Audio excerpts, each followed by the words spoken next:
అధ్యక్ష ఒక్క నిమిషం అధ్యక్ష మాజీ మంత్రి గారు ఏమని అన్నారు అధ్యక్ష? గౌరవ ముఖ్యమంత్రి గారు తల్లిని అవమానించాడు, అవునా కాదా?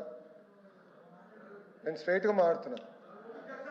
అంబటి రాంబాబు గారు వినండి సార్, అంబటి రాంబాబు గారు ఏ పదాలు వాడారు, ఏం మాటలు మాట్లాడారండి? ఆయన గౌరవ ముఖ్యమంత్రి గారి తల్లిని అవమానించారు, గౌరవ ముఖ్యమంత్రి గారి తల్లిని అవమానించారు. ఆయన వాళ్ళని వదిలిపెడతామా?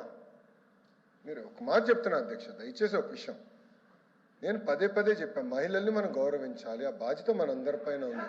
హౌస్ లోపల కానీ హౌస్ బయట కానివ్వండి, మహిళల్ని గౌరవించాల్సిన బాధ్యత మనందరిపైన ఉంది. ఆయన మళ్ళీ ఏమన్నారు?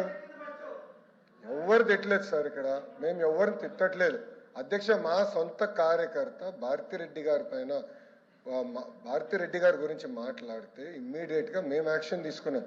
మీరు అడిగే లోపల జైలుకి వెళ్ళాడు అధ్యక్ష, రిమాండ్ మేము పంపించాం అధ్యక్ష. అది మాకు ఉన్న చిత్తశుద్ధి. గౌరవ మాజీ ముఖ్యమంత్రి వర్యులు అక్కడికి వెళ్తూ రెండు చిన్న మాటలు అన్నారు. చిన్న మాటలు అవుతుంది అధ్యక్ష? ఒక తల్లిని అట్లా అవమానిస్తే చిన్న మాటలు అవుతుందని అడుగుతున్నా.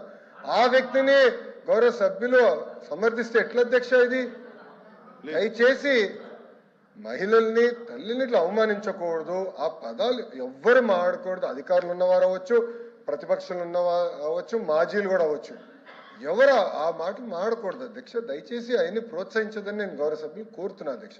అంతేగాని అది తీసుకొచ్చి దానివల్ల మేమేదో కావాలని కక్ష సాధింపు చేస్తున్నాం అనేది కరెక్ట్ కాదు అధ్యక్ష. Please be very